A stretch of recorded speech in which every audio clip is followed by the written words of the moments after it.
King John continued to fight his barons until he died in 1216, just 1 year after Magna Carta. The barons forgot about Prince Louis, and John's son, Henry, became King Henry III.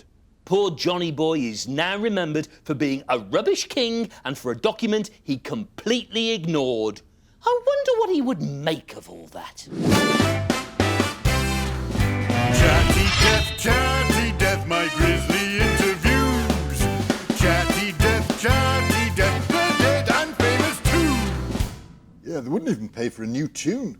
Yeah, same tune, different words. What? Oh, yeah.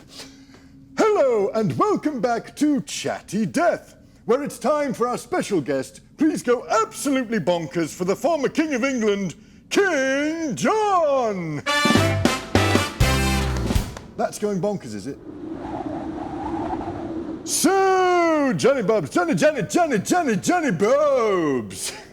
King of England, eh? How did you die? In battle? An assassin's blade? Let's get to the bottom of this. Bad tummy. I had dysentery from eating too many peaches. Oh, sorry. Yes, that's me. Sorry. Well, we got to the bottom of it, all right. You! Now, there is one thing people like about you. You gave us Magna Carta. Magnum what? You know, big bit of paper. You signed it to limit your powers and give rights to the barons. People still remember that? Well, yeah, it sort of became the foundation of democracy. No, that was nothing. I just signed it to keep the barons quiet for a few weeks. I've kept more important pieces of paper next to my toilet. Yeah, well, this toilet paper is the basis of the Constitution of America. Sorry, what's in America? You know, cowboys, skyscrapers, hot dogs. Al Pacino! Hoo-ha! Al Pacino! What do you got? What? No? Take too long to explain. I can't believe I was so unpopular. But please tell me my brother Richard is hated even more. Richard the Lionheart? Yeah. Chivalrous hero of the Crusades? I don't believe it. He hardly spent a day in the country and bankrupted us with his taxes. Why am I the villain? Well, let's put it this way. That was getting orcs. Oh, you liked my Al Pacino, did you? Yeah, I do others. Use the Force, Luke. Chatty death, hope next time it's not you. Hello, I'm Jeff Reason and welcome to Battles of the Day. We are live from the 18th and 19th centuries, where a little man is trying to conquer the continent. It's Napoleon Bonaparte versus the rest of Europe. And if you like your tactical analysis served with a huge pile of dead people, I've got just the man. It's Jamie Castle. Jamie, this guy takes over the French army and immediately invades Italy, wins a stunning victory in Toulon, rises up the ranks, wins the loyalty of his troops. Is he mad? Brilliant, more like it, Jeff. A successful military general who took advantage of the chaos in the French Revolution. The French do love Napoleon, almost as much as Napoleon loves Napoleon. Yes, that's right. Napoleon? Yes, sir. Why are you slapping your men? They love it. They love their great general, huh? Yes. Really? I am like Alexander the Great. In what way? I am great. No? Cheers, mate. Cheers, guys. So confident. It's hard not to like him. He's got the banter, Jeff, but it's all about the results. We're hearing that the French naval fleet has been defeated by the British Admiral Horatio Nelson on the Nile. This setback's going to go down badly in France. Victory! Napoleon, you lost. Why is everyone cheering? Don't forget, I own the newspapers, yeah? So everyone back home is reading about victory! Victoire! Victoire! Besides, the government is in a much worse state in France, so that is why I've decided to come back, no? What, to help? No! To stage a coup d'etat! Okay, let's go! Cheers, mate. Cheers, everyone. Come on, guys. Oh, I'd love a coup d'etat. One sugar, please. No, Jeff. A coup d'etat is when you overthrow the government. When he gets home, he has the chance to seize power. I'm hearing in 1804 he's been crowned Emperor of France. By himself. Real vote of confidence in Napoleon by Napoleon there, Jeff. Breaking battle news from Austerlitz, December 1805. Chris Stakehammer is on the scene. Chris. It's madness out here. Napoleon is everywhere. It's almost like he's moving his guns around really fast to make it look like he's got thousands of them. I know that's exactly what he's doing. That's so Napoleon. I'm being shot at. I'd love to know where the guns are going to pop up next. Napoleon's really got the Russians on the run now. They're in full retreat. Surely just a case of damage limitation. Fast forward to 1812, and he's gone back for another bite of Mother Russia. Frostbite more like, Jeff. Cold with a capital, crikey, most of my men are frozen to death. All very well dominating in sunnier climes. But how would Napoleon fare on a wet sub-zero Tuesday night? Surely this is too much even for the brilliant Napoleon. No way, Jeff! An unexploded shell just dropped right next to him, and he didn't even stop. He's just riding straight over it. Only a madman can get that close to it. I think my horse might be broken. Who do I need to invade to get the new horse? He's losing, and he doesn't even know it, Jeff. I think I need another suit, Jeff. Defeat and exile to the Italian island of Elba for Napoleon. A new suit for Chris Steakharmer. Jamie, your thoughts? Single-breasted grey flannel every time, Jeff. So, it was victory for William at the famous Battle of Hastings, earning him the name he's best known by, William the Conqueror. Time to work it Norman style.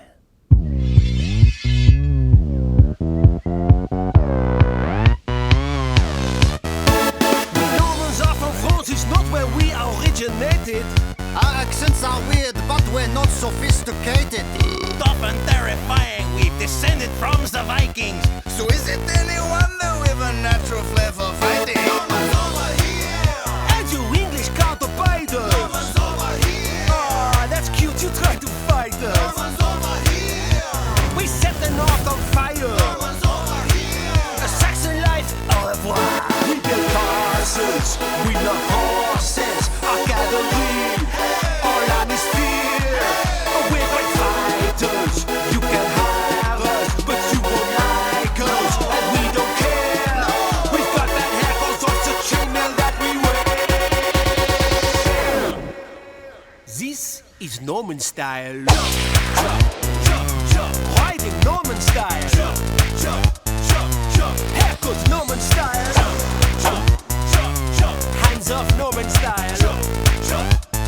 This is Norman style. I'm William the Conqueror, the greatest Norman ever. Got delayed invading England cause of the bad weather. Then chopped up your King Harold and left his mummy crying. What do you expect, man? I'm practically a Viking. England's rightful heir. So signed it with the confessor. England's rightful heir. Forget Harold the usurper. England's rightful heir. These Normans gonna rule ya. England's rightful heir. Surrender or I'll kill ya. We build castles, we love horses, our cavalry, our land is fear. We're great fighters, you can hire us, but you won't like us, and we don't care. We've got bad hair cause of the chainmail that we wear. This is Norman style. Hey, Saxon ladies, jump, jump, jump, jump. Haircut Norman style. Hey, Saxon prisoners, jump, jump, jump, jump. Hands off Norman style. Hey, check our horses, jump, jump, jump, jump. Riding Norman style. Hey, we rule England, jump, jump, jump. Norman style.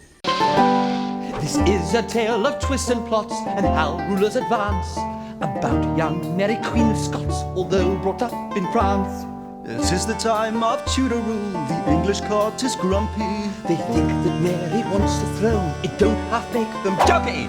Mary was quite scary to Queen Liz the First. Don't want to own your English throne, Suleiman does. Liz cursed. Elizabeth first called the shots, saw Mary as a threat. So was she headed Queen of Scots for troubled times? You bet! Previously on Mary, Queen of Scots, a child is born to King James V of Scotland. Great news, Your Majesty. Your wife's had a baby girl. Your Majesty. Your Majesty. Your Majesty! No! He's dead! A new leader will rule. I crown you Mary, Queen of Scots.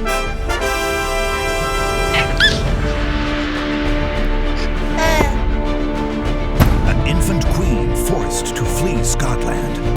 as her mother receives shock news. Henry VIII wants Mary to marry his son, Prince Edward, over my dead body. Mary, you are going to France. Pick 4 friends to take with you. Mary, Mary, Mary, and Mary. That'll be fun at passport control. A Scottish queen set to live in France. Wait. Welcome to France. Now, first things first, let us get your boyfriend. Forced to marry at 17, but destined for the French throne. I now kiss the bride.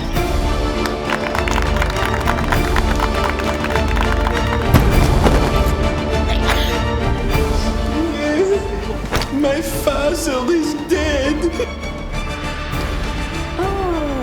Now I am king, and you are queen of France. K-N! Yes! We shall rule France and Scotland together for decades to come. I don't know. I don't feel so well. Mary, Queen of Scots and France. To be continued. Now then, my sons, what is the name of the greatest empire in the world? The Ottoman Empire! And you are the Sultan, Suleiman the Magnificent. Indeed I am, and I have fought many battles with many enemies, which is why our empire stretches from North Africa across Egypt into Persia and all the way up into Hungary. Yeah! Who's magnificent? This guy! And one day, after I die, one of you will be Sultan just like me. Maybe you, maybe you, maybe you. It all depends which one of you manages to kill all the others first. And all your uncles and male cousins. Because the law says if you are the Sultan, strangling your male relatives is not murder. It's a necessary slaughter to ensure the stability of the empire. Family huggle? He's crazy. What? Something I said? What Cleo did next.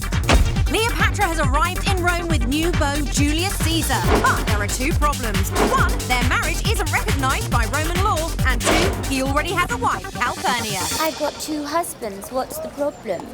Didn't Ptolemy get killed? Different Ptolemy. I've been married to, 3? Didn't I tell you I got married again? This one's my other brother. Egyptian tradition. Yes. I've got 2 husbands and Caesar has 2 wives. I'm the one in Egypt and Calpurnia's the one in Rome. Isn't that right, Caesar? Simple. But you're in Rome with him now. Yes, and I love it. And they love me. Cleopatra is hotter property than ever, and her extravagant style is taking Rome by storm. The homes, the jewels, the Roman ladies are loving it. She is so beautiful and so bling. I love the Egyptian hairstyles. But stupid Roman law only lets us girls wear half an ounce of jewellery. Cleopatra wears about a bucket full. We've never felt so inadequate. We love her! But it's not just the girls' heads Cleopatra is turning. Mark Antony, what are your thoughts on this? Hubba. Pardon? Put it in my pigeonhole. But what does Cleopatra think? I'm just gonna... About all the male attention. Mark Antony is the next most powerful man in Rome, and I heard he drives a chariot pulled by lions. But seriously, my Caesar's the only man for me. Get used to me, Rome. Caesar ain't going nowhere, and neither am I. Together, forever. Julius Caesar has been assassinated. Oh no! Not my beloved! Oh, the light of my life!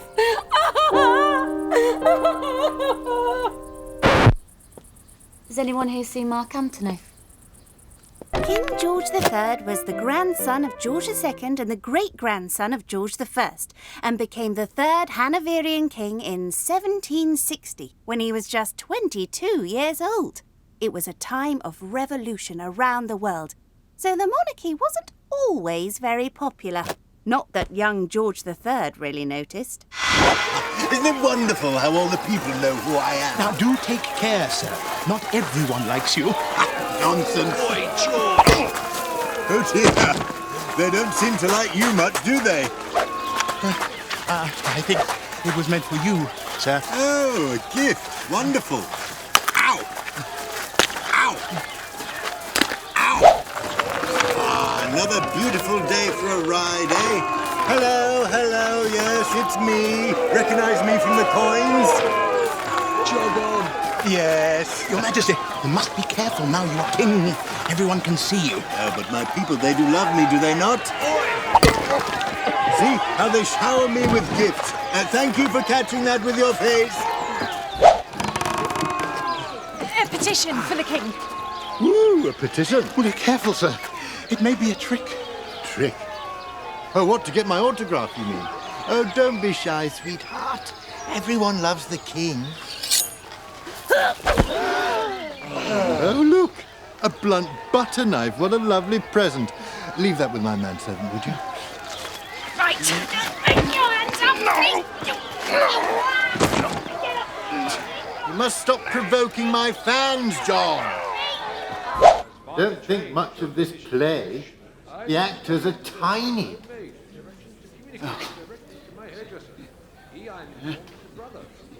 Aha! Oh, look, sir. A man with a gun. Last, this play's getting exciting. How terribly realistic. Right, exciting bit's over. Time for a snooze. It's true. Over 40 years, people really did try to assassinate George 4 times. Although it's not quite true that the same servant got hit every time. One lady tried to stab George with a blunt knife, and when someone tried to shoot him at the theatre, he really did fall asleep afterwards. That must have been one boring play. You should have gone to see this next real-life Georgian attraction, which took the nation by storm. It's the must-see show of 1743. I've never seen anything like it. Amazing, massive, wrinkly. Clara the rhino. Discovered in India, hit in Holland, massive in Germany. We never saw anything like it. So original. We had seen all the animals in Germany. Cats, dogs, squirrels, the badgers, bears. Oh, used to quite like bears. That's so over now. Go, rhino, with the horse. In a specially built luxury tour car, Clara the Rhino will visit major cities all over Europe. Strasbourg, Stuttgart, Nuremberg, Ansbach, wherever that is, and London. I got no autograph. Oh, you didn't. I did. You didn't. I did. May I? Nope. Take home a full range of merchandise. We've got woodcuts, engravings, commemorative prints, porcelain, clocks, and boxes. Plus, take home a piece of Clara, not literally, your very own commemorative horn. It's awesome! Look at me, I'm a rhino! Boudicca, Colchester has only just been built, but you're planning to make changes already. Yes, Kevin. What we're looking to do is basically knock through. And? Well, no, that's it. We're going to just knock through everything, and then we're going to set fire to it! I imagine a project like this might raise a few eyebrows with the actual residents of the city. Have any locals complained? Yes, it's a controversial project, but we've managed to cut through a lot of red tape, and limbs, and veins, and so on. The big question? Budget. How much is this massive job going to cost? Oh, it's not going to cost anything at all. Come on! I am pumped! Boudicca has an innovative finance plan, stealing Roman residents' property and selling the Romans themselves into slavery. In fact, she's so full of confidence and bitter revenge, she's already planning 2 similar projects in London and St. Albans. And if they go well, who knows where it might end. You know, I was skeptical when I first heard about this project, but true to her word, Boudicca has destroyed the entire town in just a few days, and her design for Colchester certainly works seamlessly with the local countryside, because that's all that will be left. Just countryside. You know, there's not many people that will see what Boudicca did here, who won't think she's pulled off something rather special. Apart from, of course, the Romans, but you don't exactly hear them complaining. Goodbye.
Winston Churchill bought the country house Chartwell for £5,000 out of Dosh in 1922.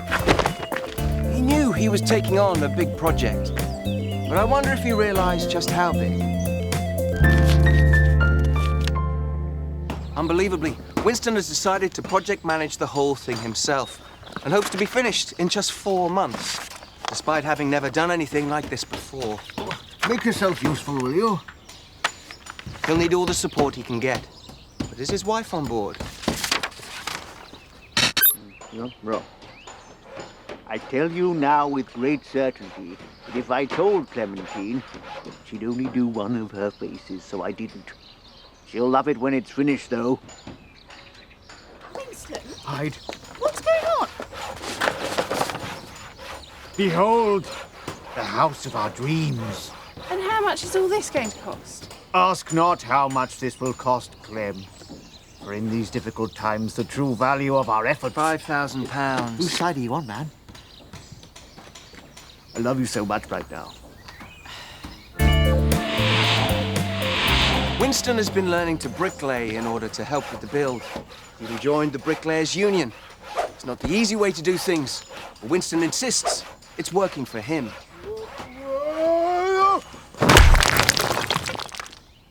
Did you touch it? It's been several months since I was last here, and Winston has hired the architect Philip Tilden to help him construct the extension.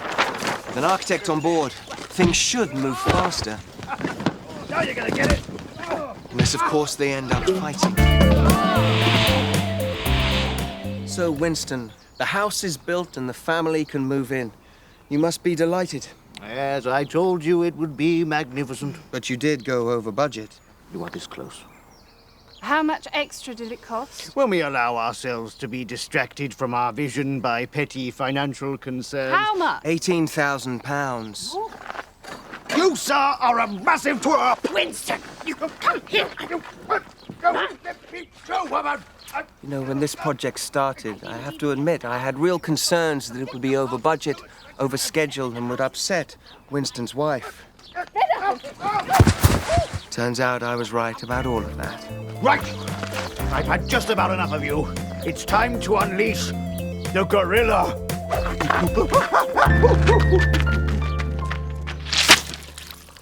Winston got into plenty of scrapes when he was younger, but nothing compared to this bloke, the legendary soldier Adrian Carton de Wiart. Hold that pose!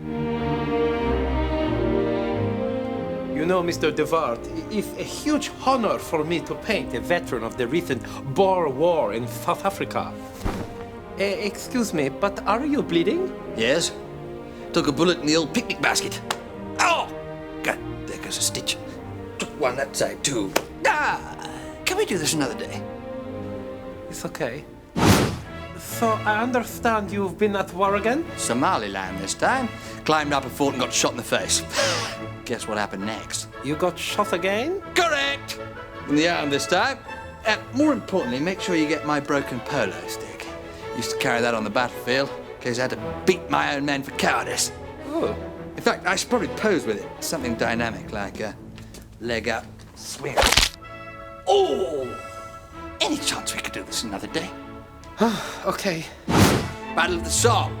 Shot through the skull and ankle. Passchendaele hip blasted off. Cambria lost a leg.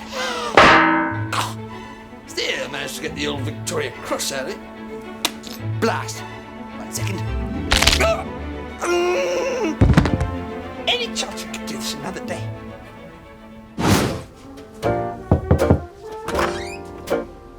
Mr. Carton de Wiart, you can't have been fighting in the Second World War as well. Well, they made a big song and dance about me being too old to command, so I popped off to Yugoslavia as a diplomat. My plane crashed and I had to swim a mile with one arm.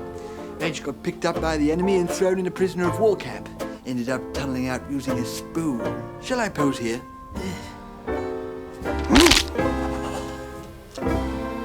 Any chance? Yes, we can do it another day. Buckingham Palace, in the heart of bustling London. This is my favourite drawing room. We love it here, don't we, Albert? Albert! It's not about you.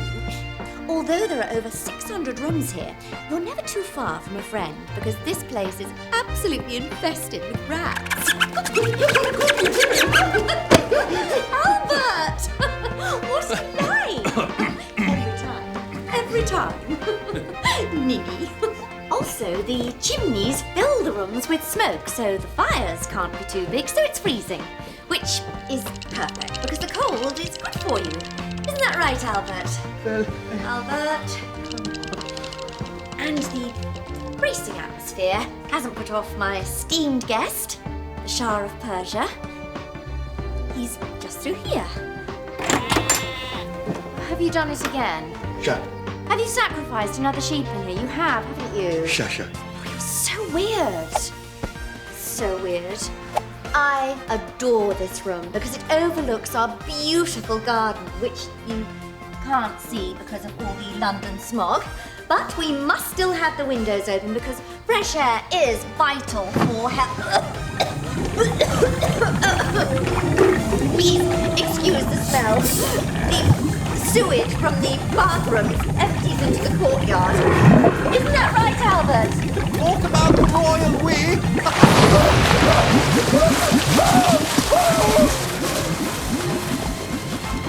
After a long day in the palace, I come to my bedroom to relax. The boy Jones is always sneaking in and trying to steal my pants. But that's Victoria's secret. They were my lucky pants. Albert? What is it, darling? It's time for your bit. Oh, thank you. Buckingham Palace Oh, sorry, we've run out of time. I do hope you've enjoyed your visit. Get up. Get up. Time when brother fought brother. In a time of chaos and bloodshed came a hero. A soldier who would create a new model army, lead the parliamentarian forces to victory, master more than Naseby, and ultimately win the Civil War. He was Oliver Cromwell. No, hang on. Sorry, this is the story of me, Sir Thomas Fairfax. I was the one that did all those things, not him. No, I'm pretty sure Oliver Cromwell won the Civil War. I certainly did a lot of the work. Hang on. He was just my deputy. I was in charge of the army. Honestly, why does he always get publicity? If anyone won the Civil War, I did. Idiot. Full Metal Helmet, the story of Sir Thomas Fairfax, the hero of the English Civil War. Thank you. I don't like it. The man who won the war and killed the king. Hang on, no. That was Cromwell. I had no part in that. Yeah, that was me. The man who ruled a nation as Lord Protector. I think that was me too. Now, look. After the war, he took over, executed the king, became Lord Protector. But I was the only... Yeah, see, I saw you that time. But I was the only leader who won the war, OK? I just didn't do anything after that. Actually, that's not true. Later on, came out of retirement, helped restore the monarchy. Sir Thomas Fairfax in Full Metal Helmet. He won a war and couldn't be bothered to do anything else. Then he came back and helped the people he defeated get back into power. Yeah, to be fair, that's pretty much it. Ghastly, mean and cruel, stuff they don't teach you at school. The past is no longer a mystery. Hope you enjoy